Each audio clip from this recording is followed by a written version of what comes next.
लोग हैं, ठीक है। यहाँ सुनिए आप लोग बोलो, एक बहुत इम्पोर्टेंट टॉपिक पे आज हम लोग चर्चा करने चल रहे हैं। एक्चुअली हम लोग को पढ़ना है फर्स्ट लॉ ऑफ थर्मोडायनेमिक्स, ठीक है। फर्स्ट लॉ ऑफ थर्मोडायनेमिक्स पढ़ना है। फर्स्ट लॉ ऑफ थर्मोडायनेमिक्स में एक टर्म आता है इंटरनल एनर्जी, ठीक है। और विद्यार्थी यूजुअली इंटरनल एनर्जी को नहीं समझ पाते हैं, उसमें तरह तरह का अपना मतलब उसमें बुद्धि लगाते चले जाते हैं कि क्या इंटरनल एनर्जी है, पूछते हैं कि गैस का इंटरनल एनर्जी, ठीक है कि नहीं। तो वो लोग एटम के अंदर जो इलेक्ट्रॉन प्रोटॉन की ऊर्जा होती है उसको भी लगता है शामिल करने, लेकिन वो उसमें शामिल नहीं करना है।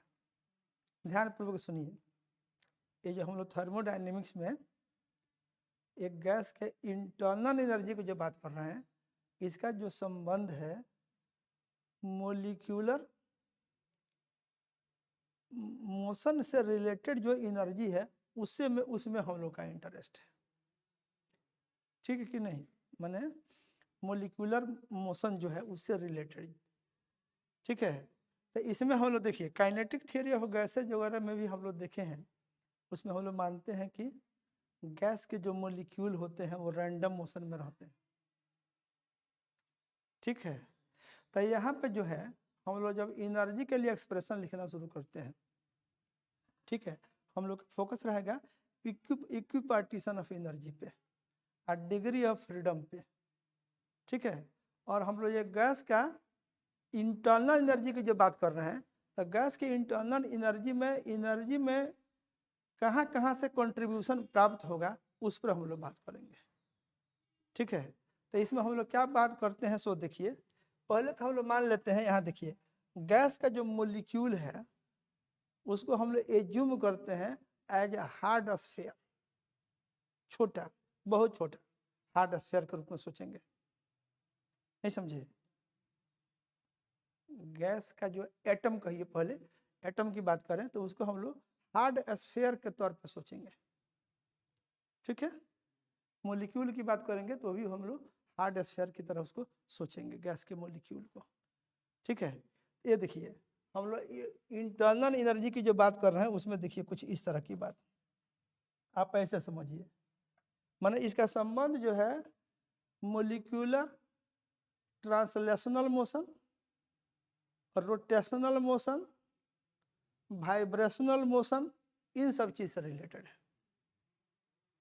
माने गैस का जो हम लोग अगर बोल रहे हैं ये इंटरनल एनर्जी जो है, internal energy of A gas जो है,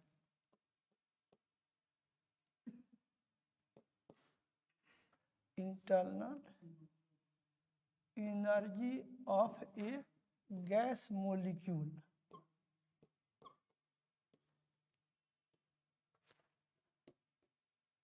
गैस मोलिक्यूल की बात करें तो ध्यान दीजिए इसमें इसका किससे किससे लेना देना है। तो गैस मोलिक्यूल का ट्रांसलेशनल,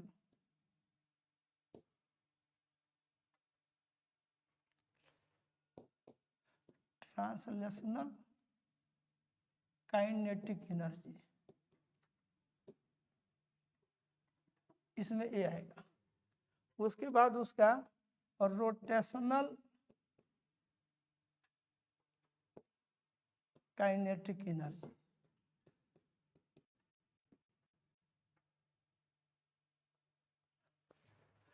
अगर वाइब्रेशनल है, अगर है तो वाइब्रेशनल काइनेटिक एनर्जी है,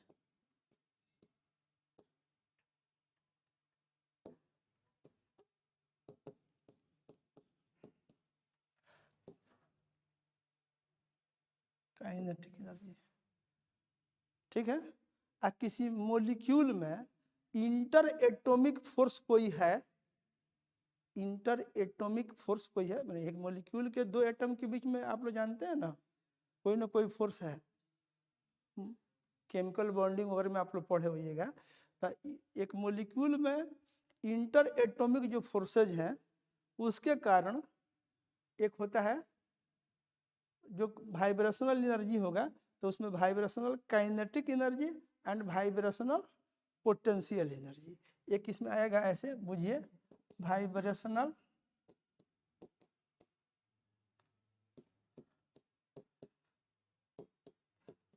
potential energy, vibrational potential energy due to inter atomic forces. माने इंटरनल एनर्जी, जो किसी गैस के इंटरनल एनर्जी की बात हम लोग करते हैं, तो गैस के इंटरनल एनर्जी में कहाँ कहाँ से एनर्जी आपको प्राप्त हो सकता है, टोटल उसकी एनर्जी की बात करें, गैस के इंटरनल एनर्जी के टोटल बात करें, तो एक मोलिक्यूल में एनर्जी किस किस साइड से आ सकता है, कहाँ से उसमें एनर्जी का कंट्रीब्यूशन है, वो हम लोग पता करते हैं पहले। ठीक है कि नहीं? तो इसमें आपको एक शब्द बोले कि internal energy of gas molecule में इसमें क्या क्या एक चीज आपको जो आएगा, ये ट्रांसलेशनल काइनेटिक एनर्जी। गैस के मोलिक्यूल अगर ट्रांसलेशनल मोशन में है तो उस मोशन के चलते एनर्जी का क्या कंट्रीब्यूशन हो सकता है, उसको देखना है। फिर अगर मान लीजिए कि गैस के जो मोलिक्यूल हैं अगर किसी एक्सिस के अबाउट रोटेट कर रहे हैं, तो उसमें रोटेशनल काइनेटिक एनर्जी का क्या कंट्रीब्यूशन होगा, वो यहाँ से आ जाएगा। उसके बाद में अगर कोई वाइब्रेशनल मोशन है, तो वो वाइब्रेशनल मोशन में काइनेटिक एनर्जी कहाँ से आ सकता है। और एक और टर्म ये आपको जो दिखाई दे रहा है, vibrational potential energy due to inter atomic forces. इन सब से मिलजुल करके आपका एक गैस का इंटरनल एनर्जी बनता है। एक मॉलिक्यूल की हम लोग बात करेंगे पहले। तो देखिए, अगर गैस का कोई मॉलिक्यूल है तो उसमें देखिए कहाँ कहाँ से एनर्जी आ सकता है। तो मॉलिक्यूल जो है उसमें जो एनर्जी की बात करेंगे, किसी मॉलिक्यूल की अगर हम बात करें, गैस के मॉलिक्यूल की बात करें, तो उसमें देखिए अगर उसका स्पीड भी है या बल्कि उसका वेलोसिटी भी बोलें, तो उसको उसका वेलोसिटी भी का हम लोग 3 कंपोनेंट सोच सकते हैं। कुछ ऐसे वी एक्स मान लीजिए, एक वी एक्स, एक वी वाई, एक वी जेड, इस तरह से सोच सकते हैं। तब मॉलिक्यूल की अगर हम बात करें, एक मॉलिक्यूल के अगर हम लोग काइनेटिक एनर्जी की बात करें, ट्रांसलेशनल काइनेटिक एनर्जी का हम लोग देखें उसमें क्या योगदान हो सकता है। तो ये देखिए, अगर इसमें हम एक चीज आप लोग के लिए बोलते हैं, हम लोग बोले कुछ ऐसे, ट्रांसलेशनल काइनेटिक एनर्जी सोचिए हम लोग, ट्रांसलेशनल काइनेटिक एनर्जी। तो आप तो जानते हो कि गैस के मॉलिक्यूल रैंडम मोशन में है।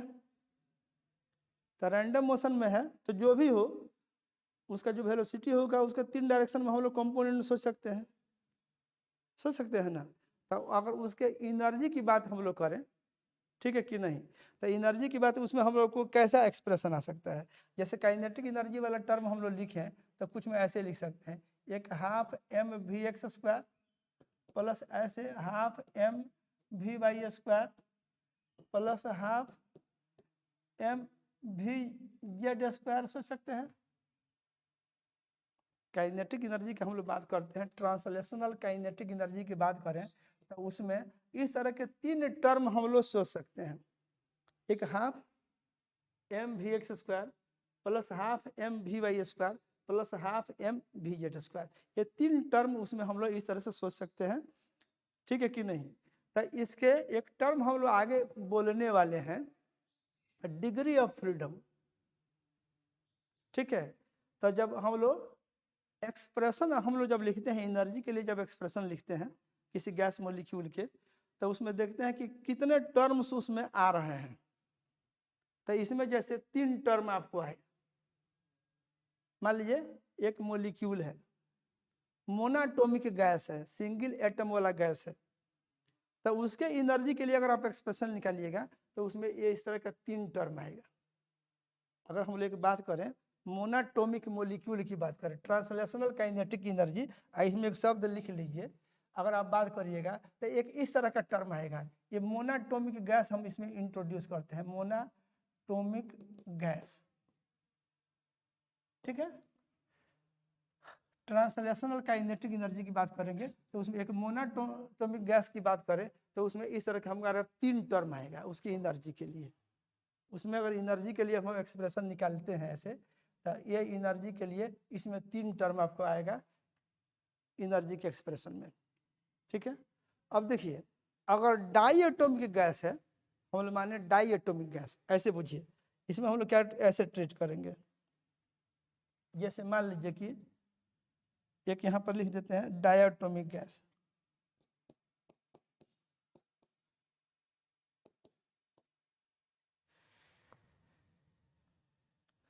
डायटोमिक गैस जैसे हाइड्रोजन हुआ, मान लीजिए आपका हाइड्रोजन है, नाइट्रोजन है, ऑक्सीजन है, ये सब क्या है डायटोमिक गैसेज है। तो इसके एक मोलिक्यूल की बात करिएगा, इसको हम लोग थोड़ा इसको जूम करके समझें, ऐसा समझिए, इसको हम दिखा रहे हैं कुछ इस तरह से। तो इसमें समझिए कि एक यहाँ पे है एक एटम और एक एटम आपका यहाँ पे है, 2 एटम इसका समझिए। थोड़ा हम दूर दिखा रहे हैं क्योंकि चूंकि आपको बात समझ में आवे कुछ ये समझने के लिए। मान लीजिए डायटोमिक है तो एक एटम यहाँ है, एक एटम यहाँ और दूसरा एटम यहाँ। ठीक है, इसका सेंटर ऑफ मास कहीं होगा, ठीक है कि नहीं।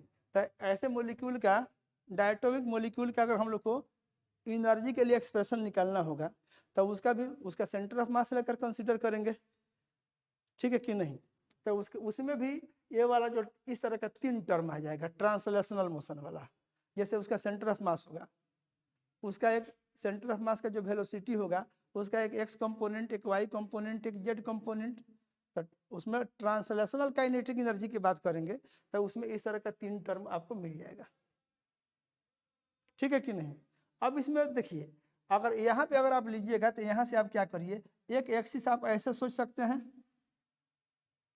इस एक्सिस के अबाउट आप मान सकते हैं ऐसे, अगर डायटोमिक है इस तरह से तो इस एक्सिस के अबाउट एक रोटेशनल काइनेटिक एनर्जी की बात करिएगा इस तरह से, ठीक है कि नहीं।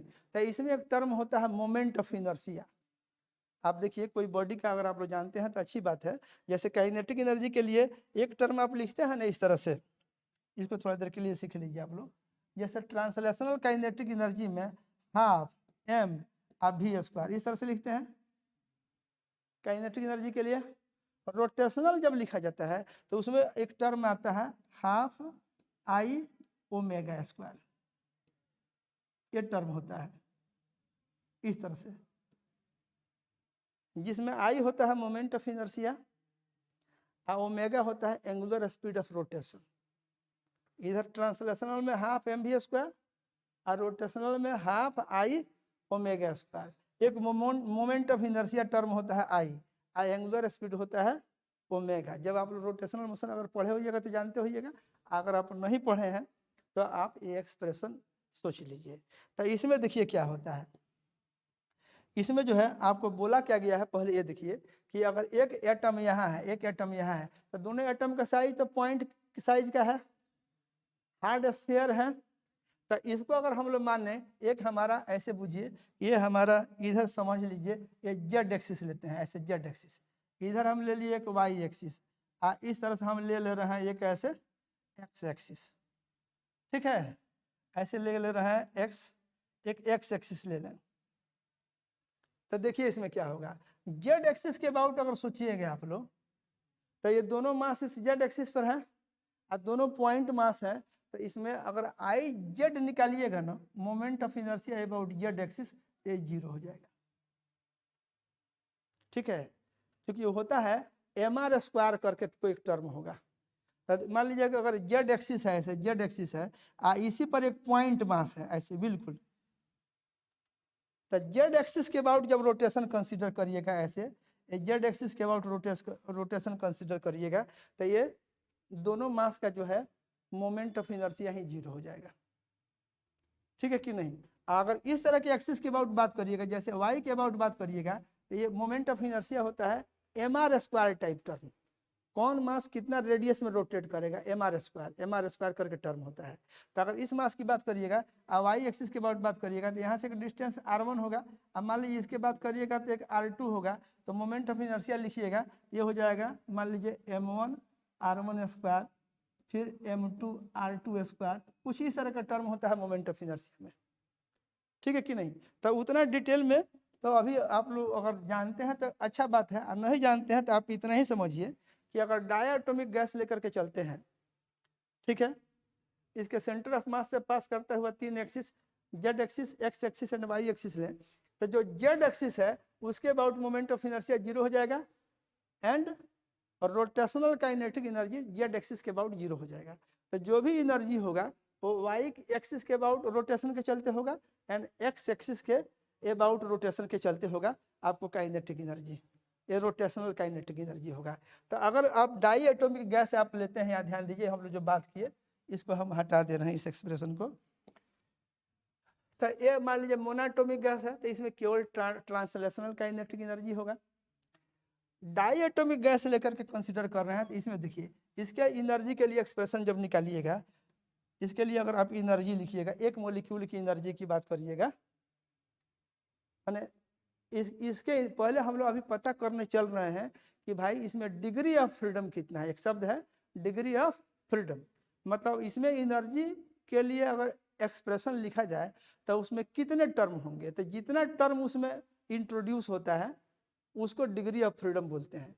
तो अगर ये मोनाटोमिक गैस आप लेकर के बात कर रहे हैं तो इसमें रोटेशन की बात नहीं उठ रही है, क्योंकि अगर सिंगल एटम है, मान लीजिए ऐसे सिंगल एटम है ऐसे, तो कोई भी एक्सिस अगर इस एटम से हो करके आप गुजारिएगा तो उस एक्सिस, वो एटम उस एक्सिस पर ही है, तो उसके बाद तो उसका मोमेंट ऑफ इनर्शिया 0 हो जाएगा। इसमें रोटेशनल वाला टर्म मोनाटोमिक में नहीं होगा, जो होगा सो ट्रांसलेशनल मोशन उसमें होगा, एंड जो भी एनर्जी के लिए एक्सप्रेशन आएगा वो ट्रांसलेशनल मोशन के चलते आएगा। तो उसमें एनर्जी के लिए 3 टर्म आपको ऐसे मिल जाएगा, तो हम लोग बोलेंगे कि उसका डिग्री ऑफ फ्रीडम 3 है, डिग्री ऑफ फ्रीडम 3 है। अब मान लीजिए अगर हम डाई एटॉमिक गैस लेके चलते हैं और उसमें देखिए इस 3 H2N2O2 ये सब डाई एटॉमिक गैसेज हैं, तो इन गैसेज के लिए अगर हम बात करते हैं तो इनके लिए एनर्जी के लिए एक्सप्रेशन निकालिएगा, इनके लिए एनर्जी का एक्सप्रेशन बात करिएगा, तो वो एनर्जी के लिए जो एक्सप्रेशन आएगा उसमें देखिए कहाँ कहाँ से एनर्जी वाले टर्म इंट्रोड्यूस होंगे। तो एक इस तरह से हो जाएगा, इसके अगर एनर्जी को कंसिडर करें तो इस एनर्जी में क्या होगा, आपको कितने टर्म इंट्रोड्यूस हो सकते हैं, तो 3 टर्म ये वाला इंट्रोड्यूस हो जाएगा। ध्यान दीजिए इसमें 3 टर्म हो जाएगा, ये half mvx² plus half mvy² plus ये हाफ mvz²। ये ट्रांसलेशनल मोशन के चलते, ट्रांसलेशनल मोशन के चलते एनर्जी में ये 3 टर्म इंट्रोड्यूस हो जाएगा। और रोटेशनल ये हो गया। अब रोटेशनल कंसिडर करिएगा तो उसमें कुछ इस तरह का टर्म आ जाएगा वहां से, तो इसमें आप लिखिएगा तो ये हो जाएगा हाफ, ये हो जाएगा half IX omega x², X axis के about moment of inertia, x axis के अबाउट एंगुलर स्पीड, कुछ ऐसा। फिर लिखिएगा तो आपका लिखिएगा ये हो जाएगा ये हाफ IY ओमेगा y², एक ये टर्म आ जाएगा, समझ गया कि नहीं। आज जेड के अबाउट नहीं आएगा, क्योंकि जेड एक्सिस अगर आप ले रहे हैं दोनों एटम को, डायटोमिक गैस है, इसको ज्वाइन करता हुआ जो लाइन है उसके एलोंग ले रहे हैं, तो उसके अबाउट तो मोमेंट ऑफ इनर्शिया ही 0 हो जाएगा, इसलिए काइनेटिक एनर्जी जेड एक्सिस के अबाउट रोटेशनल कंसिडर करिएगा तो वो 0 हो जाएगा। तो आपको ये समझ में आ गया। तो इसमें एनर्जी के लिए जो एक्सप्रेशन निकालिएगा तो उसमें कितने टर्म इंट्रोड्यूस हो रहा है, 5 टर्म, 3 ठो ट्रांसलेशनल वाला और 2 ठो रोटेशनल वाला। इसमें हम लोग मान के चल रहे हैं कि इसमें वाइब्रेशन नहीं है, विदाउट वाइब्रेशन है। तो हम लोग ये डायटोमिक गैस अभी जो कंसिडर किए हैं ये हम लोग एनर्जी के लिए एक्सप्रेशन निकाल रहे हैं। इसमें क्या है, डायटोमिक गैस, इसमें हम लिख दे रहे हैं क्या, आपको ऐसे देखिए ये क्या है, ये लिखेंगे विदाउट वाइब्रेशन, विदाउट वाइब्रेशन। ये देखिए, ये जो हम लोग लिखे ना यहाँ पे, डायटोमिक गैस हम कंसीडर किए, और ये विदाउट वाइब्रेशन हम लोग बोल रहे हैं, जिसमें वाइब्रेशन नहीं है, वाइब्रेशन नहीं हो रहा है, केवल ट्रांसलेशन हो रहा है एंड रोटेशन हो रहा है। तो इसमें एनर्जी के लिए जो एक्सप्रेशन आएगा उसमें आपको 5 टर्म आएंगे। तो कोई पूछेगा कितना डिग्री ऑफ फ्रीडम इसमें है, तो आप बोलिएगा 5 डिग्री ऑफ फ्रीडम है, 5 degree of freedom. Monatomic gas है, रोटेशनल साइड से कोई एनर्जी का कंट्रीब्यूशन नहीं होगा, केवल ट्रांसलेशनल होगा, तो उसमें 3 डिग्री ऑफ फ्रीडम होगा। ठीक है, अब इसके बाद हम लोग बात कर रहे हैं, एक बोलेंगे diatomic gas with vibration, diatomic gas with vibration.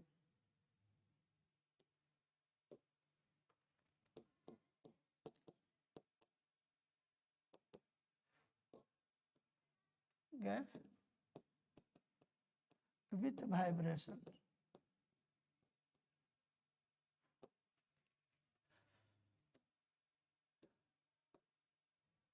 आपको बोले ना, यहाँ देखिए, ये जो इंटरनल एनर्जी जो हम लोग बोलते हैं ना, ये सब मोलिक्यूलर मोशन से संबंध है, चाहे वो ट्रांसलेशनल हो, चाहे वो रोटेशनल हो, चाहे वो वाइब्रेशनल हो।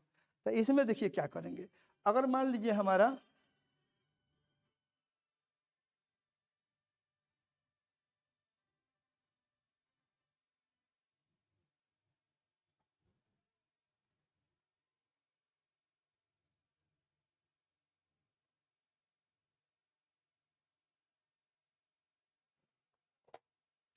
ठीक है, डायटोमिक गैस विथ वाइब्रेशन की बात कर रहे हैं, ऐसे समझो आप लोग, ऐसे समझो कि 2 ठो है ये, रुक जाओ,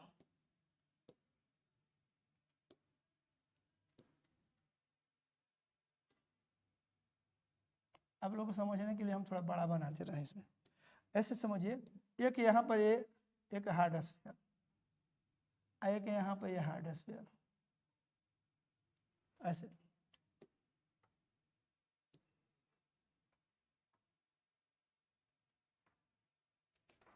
ये बुझो कि दोनों के बीच में एक स्प्रिंग टाइप एक्शन है, 2 मॉलिक्यूल के बीच में एक इंटर एटॉमिक फोर्स है, समझे कि नहीं, 2 के बीच में एक इंटर एटॉमिक फोर्स है।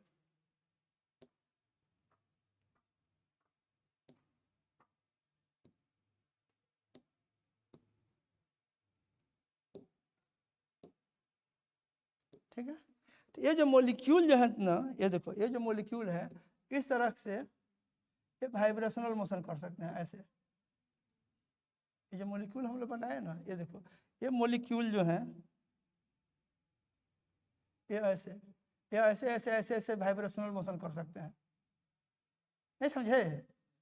ये जो ऐसे, ये समझ में आ रहा है कुछ बात, बोलो ना। एक ये नया तरह का मोशन इसमें एक इंट्रोड्यूस हो सकता है। देखिए, ट्रांसलेशनल की बात तो हो ही चुकी है, रोटेशनल की बात हो ही चुकी है डायटोमिक में, एक वाइब्रेशनल हो सकता है। अच्छा, अगर ये दोनों के बीच में एक फोर्स है, तो एक इसमें पोटेंशियल एनर्जी वाला टर्म आ जाएगा। स्प्रिंग जब ऐसे ऐसे वाइब्रेट करता है, इसमें पोटेंशियल एनर्जी वाला एक इस तरह का अगर फोर्स है, इंटर एटॉमिक फोर्स है, तो उसमें पोटेंशियल एनर्जी इंट्रोड्यूस हो जाएगा। ठीक है कि नहीं? आप फिर ये वाइब्रेशन में एक वाइब्रेशनल काइनेटिक एनर्जी भी इंट्रोड्यूस हो जाएगा, तो 2 टर्म नया इंट्रोड्यूस हो जाएगा। ठीक है कि नहीं? तो अगर आप कंसीडर करते हैं डायटोमिक गैस विथ वाइब्रेशन, तो उसके देखिए, इसमें एनर्जी के लिए अगर आप एक्सप्रेशन निकालिएगा तो देखिए क्या क्या आएगा। इसमें अगर आप एनर्जी निकालिएगा तो कुछ इस तरह का टर्म आएगा,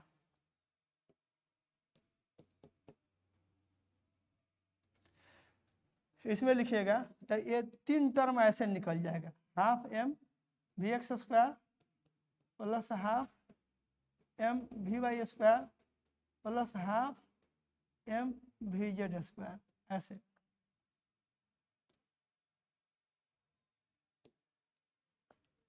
ये इतना, ये तो ट्रांसलेशनल वाला हो जाएगा। 2 मॉलिक्यूल है, उसका एक सेंटर ऑफ मास होगा ना, उसका एक वेलोसिटी होगा ना, वेलोसिटी होगा तो फिर उसका v x v y v z होगा ना। तो उस तरह से इसमें ये एम जो समझिए, ये हम लिख रहे हैं मॉलिक्यूल का मास लिख रहे हैं, तो 3 ठो टर्म तो वहाँ से आ जाएगा। उसके बाद हम लोग बात करें तो अगर जेड एक्सिस के अबाउट रोटेट कर रहा है, जेड एक्सिस पर दोनों एटम व्यवस्थित है, ऐसे बुझिए। ये हमारा जो ऐसे है ना, ये अगर हमारा ऐसे मान लीजिए इस ढंग से है, और ये हमारा, इसी को हम मान लेते हैं कि हमारा जेड एक्सिस है। जेड एक्सिस पर दोनों मास है,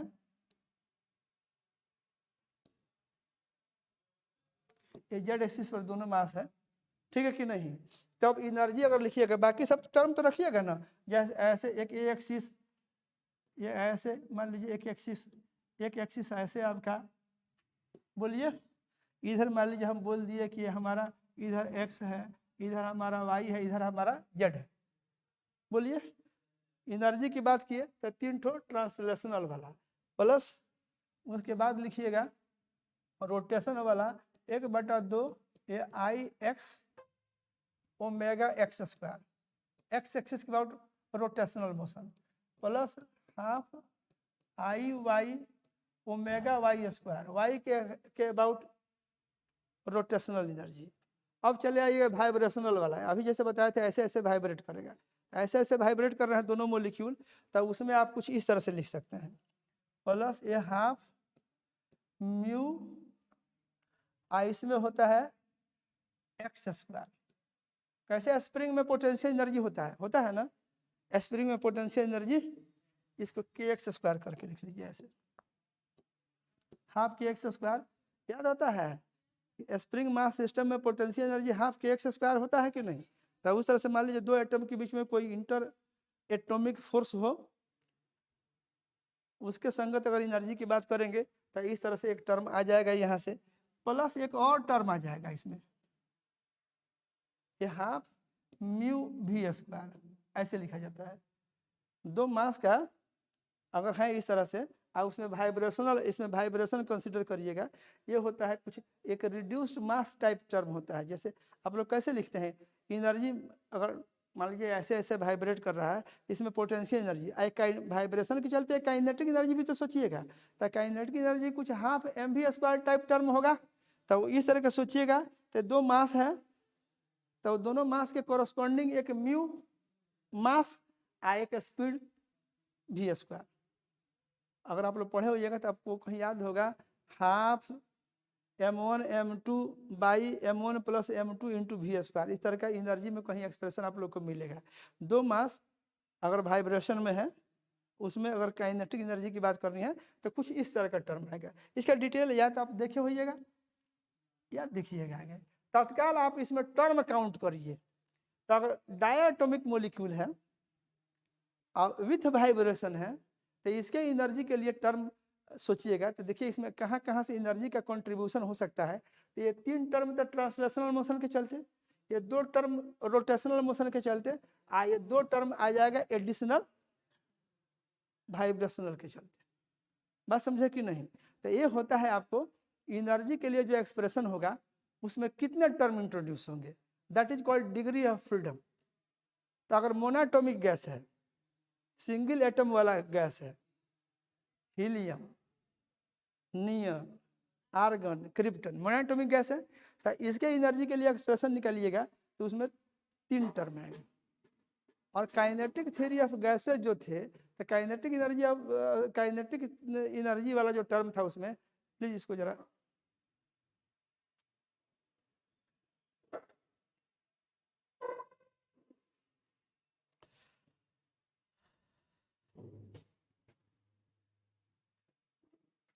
तो बंद कर दीजिए प्लीज।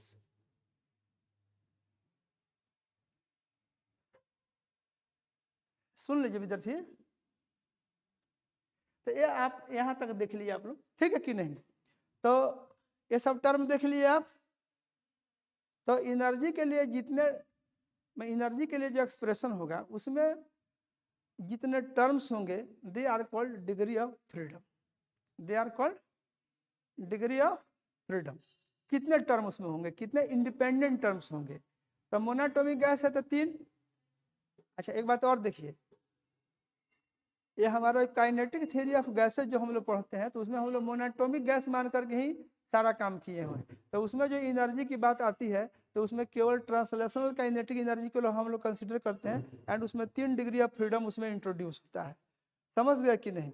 और यहाँ आप इस तरह से बात करिएगा, इस तरह से आप लोग समझ गए कि कहाँ कहाँ से होगा। तो आप लोग को हम पहले जो लिखना शुरू किए थे कि एनर्जी के लिए अगर आप बात करते हैं तो उसमें आपको बताया कि internal energy of A gas molecule जो होता है उसमें कहाँ कहाँ से आपको कंट्रीब्यूशन हो सकता है। उसमें हम आपको बताए थे ट्रांसलेशनल काइनेटिक एनर्जी, ठीक है कि नहीं, फिर रोटेशनल काइनेटिक एनर्जी, फिर वाइब्रेशनल काइनेटिक एनर्जी, है कि नहीं, फिर vibrational potential energy due to inter atomic forces, ये सब देखे कि नहीं। और हम आपको टर्म इस तरह से इसमें एनर्जी के लिए एक्सप्रेशन निकाल करके अगर हम लोग देखें तो मोनोटॉमिक गैस है तो इसमें हमको 3 दिखाई दिए। डायटोमिक गैस विदाउट वाइब्रेशन है तो इसमें एनर्जी वाला जो एक्सप्रेशन होगा मॉलिक्यूल की एनर्जी के लिए जो एक्सप्रेशन लिखेंगे इसमें ये हमको 5 टर्म मिलेगा। फिर अगर हम आगे बढ़े विथ वाइब्रेशन देखें, डायटोमिक गैस विथ वाइब्रेशन अगर हम लोग बात कर रहे हैं तो इसके एनर्जी के लिए जो एक्सप्रेशन होगा उसमें हमको ये 7 टर्म्स होंगे, इसमें 7 डिग्री ऑफ फ्रीडम होगा। बात समझ गया। तो आप लोग के लिए एक चीज लिख दिए हैं, इसको आप लोग देख लीजिए। इसमें एक चीज लिखा गया आप लोग के लिए, ये देखिए, इसको अभी नीचे हटाइए, इसको थोड़ा देर के लिए यहाँ फोकस करिए। ये आपका डिग्री ऑफ फ्रीडम क्या है, ये देखिए तो डिग्री ऑफ फ्रीडम, तो इसमें आपको यहाँ पर लिखा गया है, इसको थोड़ा देर के लिए देख लीजिए। ये क्या लिखा गया सो देखिए,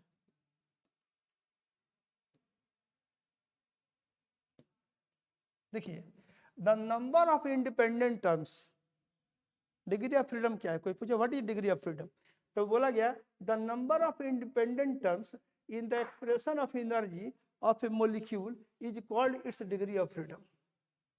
नहीं समझे, the number of independent terms, the number of independent terms in the expression of energy of a molecule is called its degree of freedom।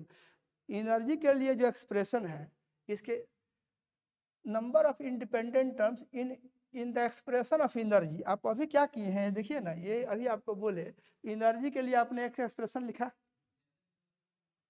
तो इसमें कितने टर्म आपको आए, सब इंडिपेंडेंट है। देखिए इंडिपेंडेंट का मतलब है इसको इससे कुछ लेना देना नहीं है, मॉलिक्यूल का स्पीड वाई की दिशा में क्या है उससे एक्स की दिशा के स्पीड को कुछ लेना देना नहीं है, या फिर जेड के डायरेक्शन में क्या स्पीड होगा उसको भी वाई या एक्स के डायरेक्शन के स्पीड से कुछ लेना देना नहीं है। बात समझे कि नहीं। तो इस ढंग से आप क्या देखें कि ये सब इंडिपेंडेंट टर्म है। फिर आप यहाँ आइए, ये वाला जो 2 टर्म दिखाई दिया सो आइए जो दिया सो, तो ये एनर्जी के लिए आप एक्सप्रेशन जो लिखे इसमें कितने इंडिपेंडेंट टर्म है, तो जितने इंडिपेंडेंट टर्म्स है उतना डिग्री ऑफ फ्रीडम होगा। तो मोनोटॉमिक गैस है तो उसमें 3 डिग्री ऑफ फ्रीडम हो जाएगा। डायटोमिक गैस है तो उसका डिग्री ऑफ फ्रीडम कितना होगा, विदाउट वाइब्रेशन है तो 5, है कि नहीं। और डायटोमिक विथ वाइब्रेशन है तो उसमें डिग्री ऑफ फ्रीडम कितना है, 7। तो वही आपको बात बोला जा रहा है, ये आप जो बोले हम नहीं समझे तो आप यहाँ ध्यान दीजिए। इसमें क्या बोला गया कि the number of independent terms in the expression of energy of a molecule is called its degree of freedom। तो अगर इसमें आप बात करते हैं, यहाँ देखिए फॉर मोनोटॉमिक गैस अगर बात करिएगा, मोनोटॉमिक गैस, तो मोनोटॉमिक गैस अगर आप ले लेते हैं तो इसमें डिग्री ऑफ फ्रीडम कितना हो जाएगा, इसमें डिग्री ऑफ फ्रीडम इसमें कितने टर्म है, तो ये बराबर हो जाएगा 3, it has 3 degree of freedom.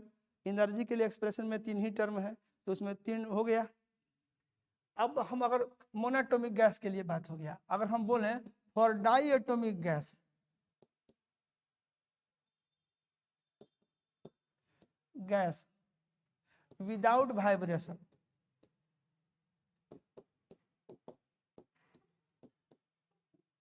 इसमें जो एनर्जी के लिए एक्सप्रेशन है उसमें कितना टर्म है विदाउट वाइब्रेशन, तो इसका डिग्री ऑफ फ्रीडम कितना होगा,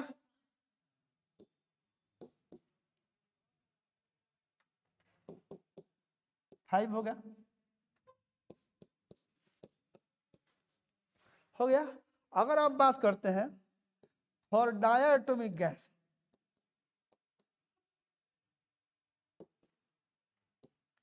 गैस विथ वाइब्रेशन बात करते हैं,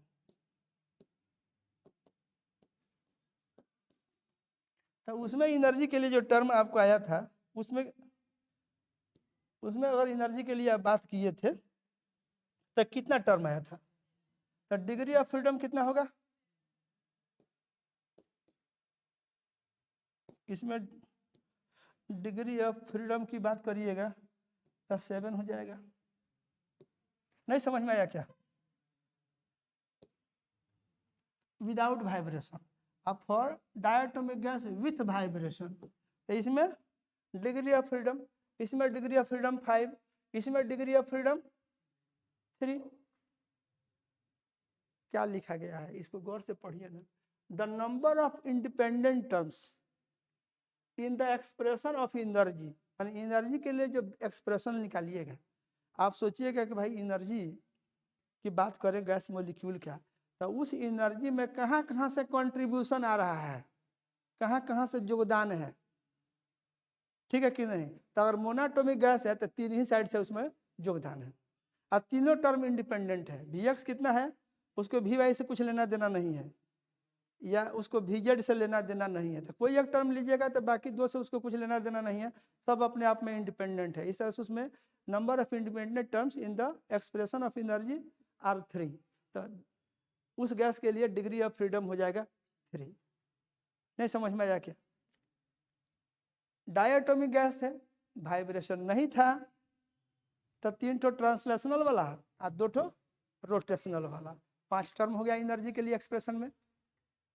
अगर आप diatomic gas with vibration consider करते हैं तो उसमें आप देख चुके हैं, उसमें 7 टर्म आ जाएंगे, तो उसका डिग्री ऑफ फ्रीडम 7 होगा।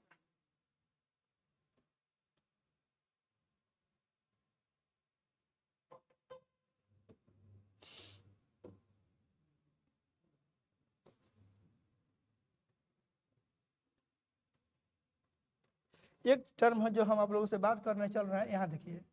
अब एक थ्योरम है जिसका नाम है इक्विपार्टीशन थ्योरम, ठीक है।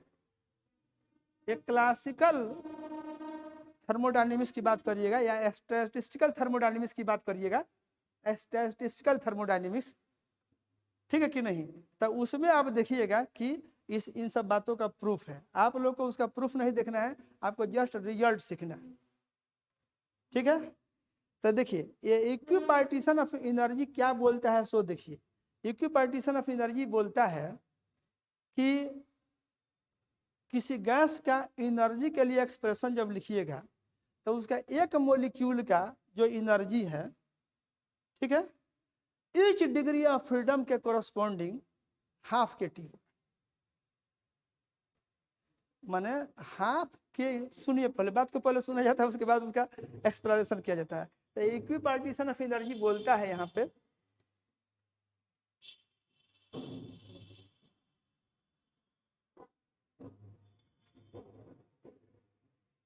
ये देखिए क्या बोलता है, घबराइएगा नहीं, बगल में बारात आई है, ठीक है कि नहीं।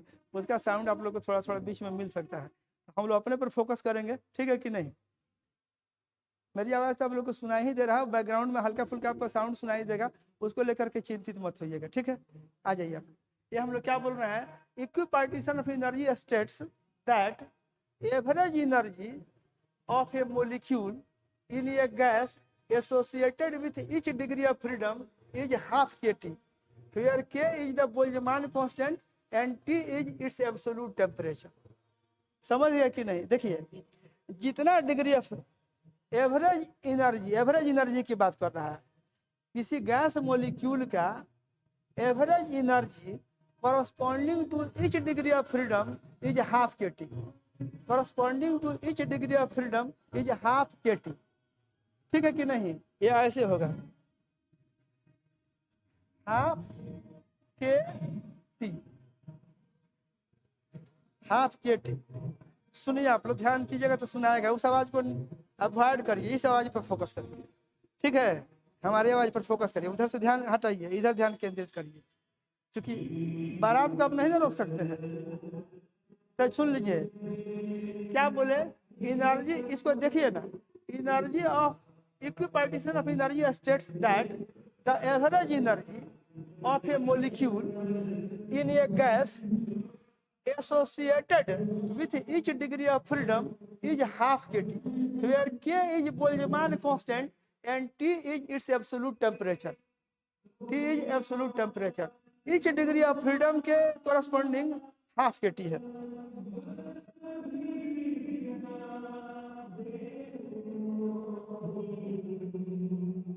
Each degree of freedom में half kT होगा.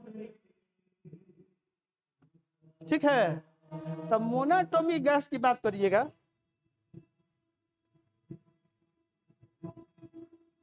मोनाटोमिक गैस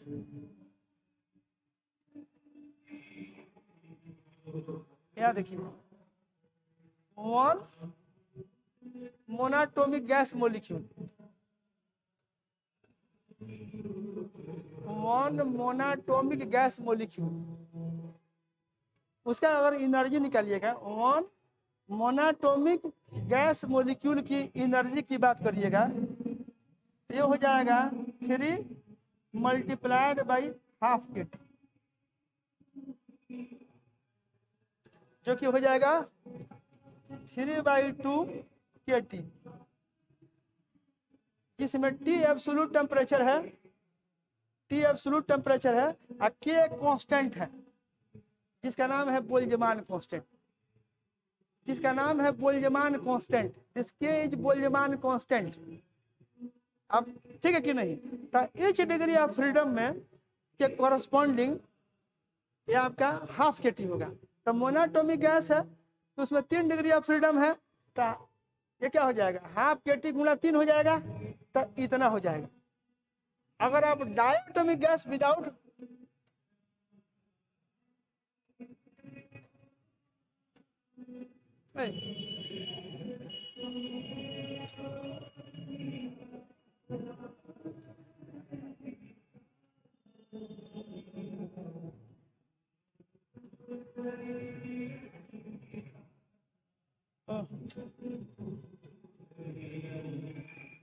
क्या आप लोग समझ गए, समझ गया कि नहीं. Diet one diatomic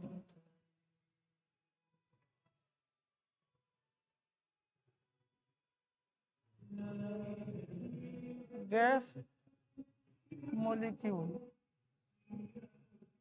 one diatomic gas molecule की बात करिएगा. ठीक है, वन डायटोमिक गैस मोलिक्यूल की बात करिएगा तो इसमें अगर एनर्जी लिखिएगा ना विदाउट वाइब्रेशन,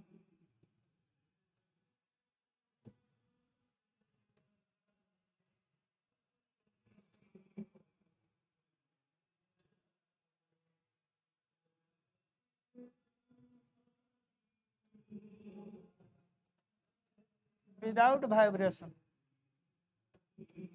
तो देखिए क्या हो जाएगा. इसमें अगर एनर्जी की बात करिएगा तो इसमें क्या हो जाएगा, इसमें कितना डिग्री ऑफ फ्रीडम होता है,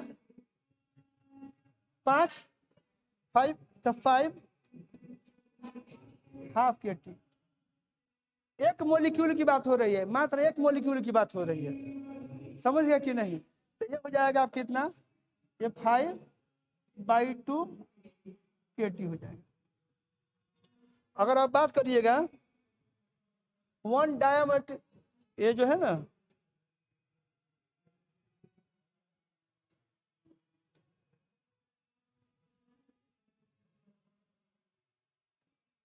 अगर one diatomic gas molecule with vibration बात करिए,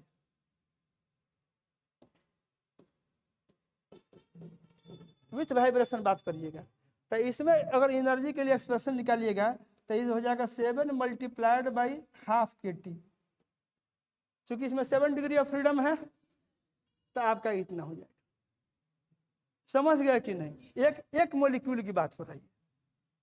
ठीक है, अब मान लीजिए किसी गैस का मात्रा हमारा n मोल है, n मोल, तो अगर n मोल लेके बात करिएगा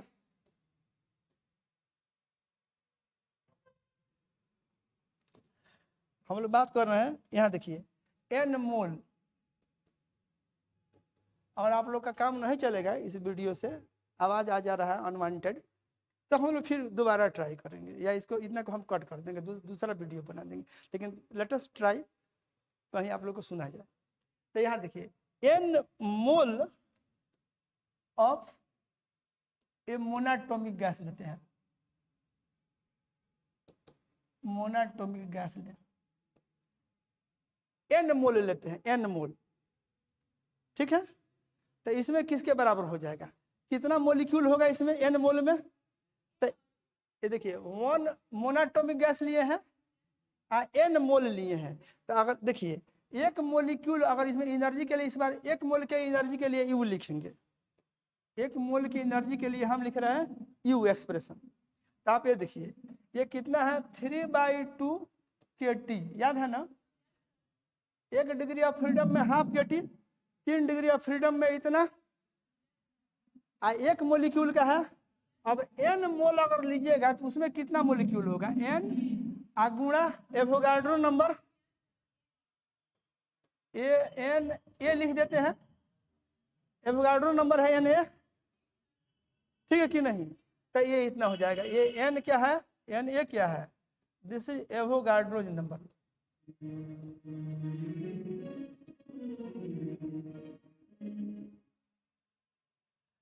तो ये गुणा कर दीजिएगा तो इतना मोलिक्यूल हो जाएगा।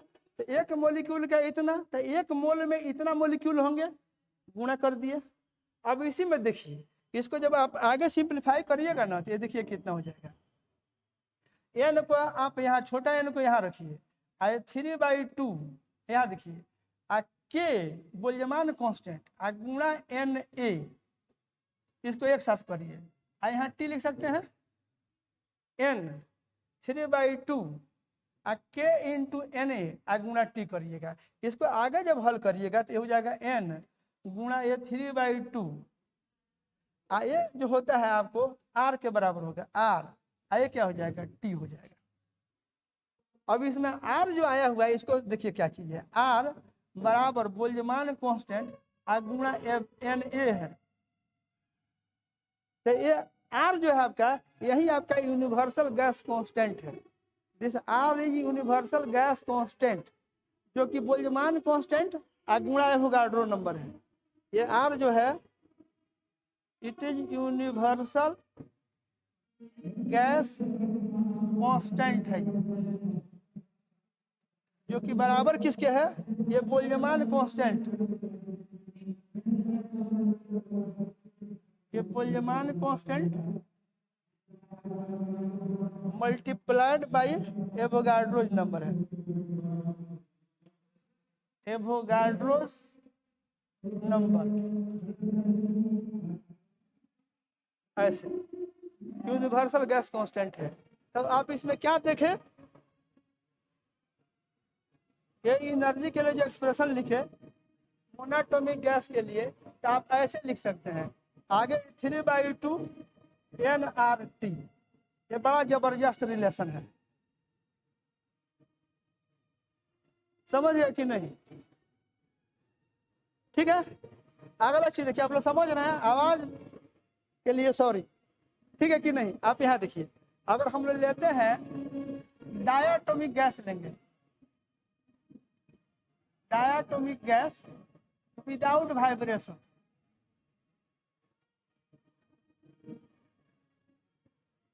कितना ले रहे हैं, n मोल ले रहे हैं। तो इसमें अगर एनर्जी के लिए एक्सप्रेशन लिखिएगा, n Na गुणा 5/2 kT। तो इसको सॉल्व करिएगा तो कितना आ जाएगा, देखिए तो ये 5/2 हो जाएगा, ये आपका nRT हो जाएगा। अगर आप लिखिएगा, देखिए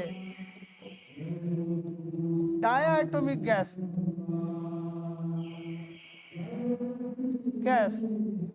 विथ वाइब्रेशन लीजिएगा,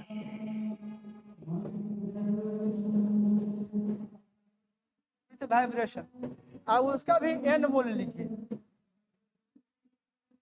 n मोल का, एक मोलिक्यूल का नहीं, n मोल, उस गैस का n मोल, n मोल लीजिएगा तो उसके एनर्जी के लिए फिर क्या करिएगा, Ni इंटू Na, इतना मोलिक्यूल हो जाएगा, हाफ KT होता है एक का, तो ये 7 उसमें हो जाएगा, 7 डिग्री ऑफ फ्रीडम है, इतना हो जाएगा। इसको सॉल्व करिएगा तो कितना हो जाएगा, n गुणा ये 7/2 Na गुणा K मिलकर आपका R हो जाता है। याद रखिएगा, वोल्यूमान कांस्टेंट में एवोगाड्रो नंबर से गुणा कर दीजिएगा तो यूनिवर्सल गैस कांस्टेंट हो जाएगा, RT हो जाएगा। अब इसको आप आगे हल करिएगा तो कितना हो जाएगा, 7/2 nRT हो जाएगा।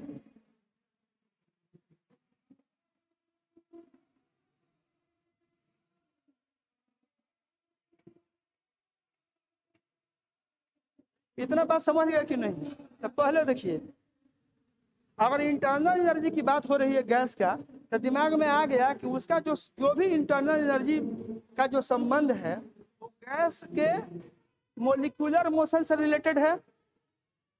उसमें translational, rotational, vibrational kinetic energy, vibrational potential energy, ये सबका योगदान होता है। मान इन सब साइड से एनर्जी में जो योगदान आता है उसी से टोटल इंटरनल एनर्जी फॉर्म करता है। Internal energy of A gas molecule का एक आइडिया डेवलप कर गया। एन मोल की बात हो रही है तो उसके लिए निकाले। आप देखिए अभी तक आप क्या देखें, अभी जो आप लोग को जो पता चला उसमें क्या है कि गैस मॉलिक्यूल का जो एनर्जी है उसमें वो गैस का टेम्परेचर पर निर्भर कर रहा है। एक ये हम जो भी बोल रहे हैं आइडियल गैस के बारे में बात बोल रहे हैं, ये जो भी हम लोग बोल रहे हैं ना, that is for ideal gas. ये सब आइडियल गैस के लिए था, समझ पाए कि नहीं? इसमें देखिए एनर्जी के लिए जो एक्सप्रेशन आया, आप लोग क्या देखे, एन गुणा एवोगाड्रो नंबर गुणा डिग्री ऑफ फ्रीडम, उसको हम F लिख दें, आप बटा हाफ KT, यही ना एक्सप्रेशन है, बोलो ना। और फाइनली आप क्या देखे कि एक सब मिलजुल करके तो ये आपको कुछ इस तरह से आ गया था। याद करिए, ये जो टर्म है तो गैस मॉलिक्यूल के हिसाब से कुछ हो जाएगा, सब कांस्टेंट है, नहीं हो जाएगा। कोई खास गैस लीजिएगा मोनोएटॉमिक तो उसका खास F, डायटोमिक तो उसका खास F, डायटोमिक विथ वाइब्रेशन तो उसका खास F, बोलिए ना। तो ये एनर्जी जो है मेनली किस पर निर्भर कर रहा है, N पे एंड T पे, N पे एंड T पे, N एंड T पे निर्भर कर रहा है।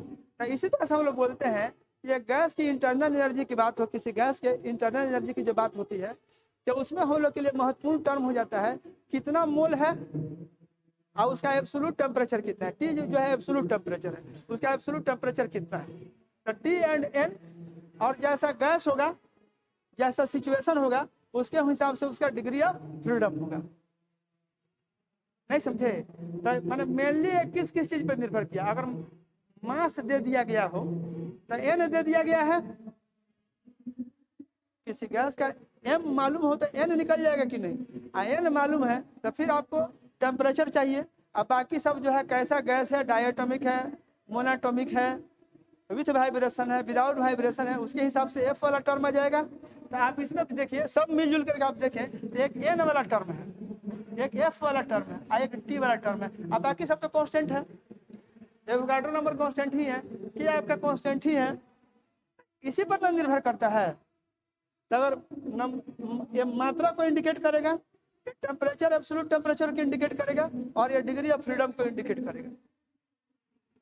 तो इन्हीं सब चीज के आधार पे हम लोग एन मोल गैस का इंटरनल एनर्जी क्या होगा वो हम लोग निकाल सकते हैं।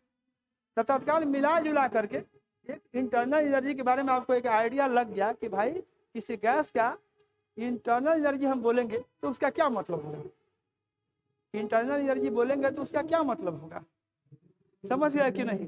और इंटरनल एनर्जी अगर है गैस का तो वो इंटरनल एनर्जी में उसके कॉन्स्टिट्यूएंट क्या क्या है, कहाँ कहाँ से वो इंट्रोड्यूस हो रहा है, ये सब आइडिया हम लोग को लग जाएगा कि ये इंटरनल एनर्जी के ये सब कंपोनेंट्स हैं। बात समझे कि नहीं। एंड ओवरऑल इंटरनल एनर्जी हम लोग समझ जाएंगे। ओके, बीच में थोड़ा डिस्टर्बेंस हुआ, बगल में बारात है, अगर उसके चलते आवाज़ थोड़ा